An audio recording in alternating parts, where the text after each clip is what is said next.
கர்த்தர் உலகத்தில் இருக்கக்கூடிய ஞானிகளை எல்லாம் வெட்கப்படுத்தும்படி பைத்தியமானவைகளை தெரிந்து கொண்டார். ஆமென். தெரிந்து கொள்ளுதல் ஆச்சரியமானது. ஆண்டவர் யாரை தெரிந்து கொள்ளுகிறார் என்பதை நாம் புரிந்து கொள்ள முடியாது. ஈசாய்க்கு எத்தனையோ பிள்ளைகள், 8ஆவதாய் பிறந்தவன் தாவீது. மற்ற எல்லோரும் உயரத்திலே, அழகிலே, தோற்றத்திலே சிறந்தவர்கள். ஆனால் அந்த ஒருவரையும் கர்த்தர் தெரிந்து கொள்ளவில்லை, அவர்களை புறக்கணித்தார்.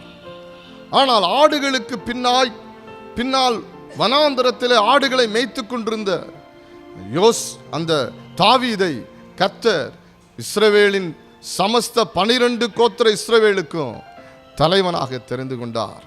அது எல்லோருக்கும் ஆச்சரியம். ஈசாய்க்கு ஆச்சரியம், சாமுவேலுக்கு ஆச்சரியம், ஏன் தாவீதுக்கே ஆச்சரியம். அல்லேலூயா.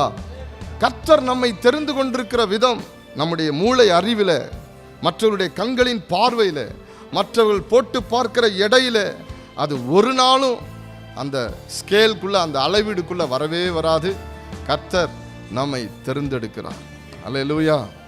ஆமென்.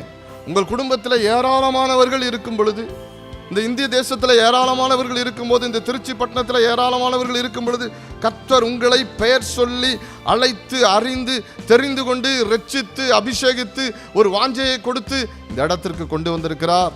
அது ஆச்சரியம். அல்லேலூயா. ஆமென்.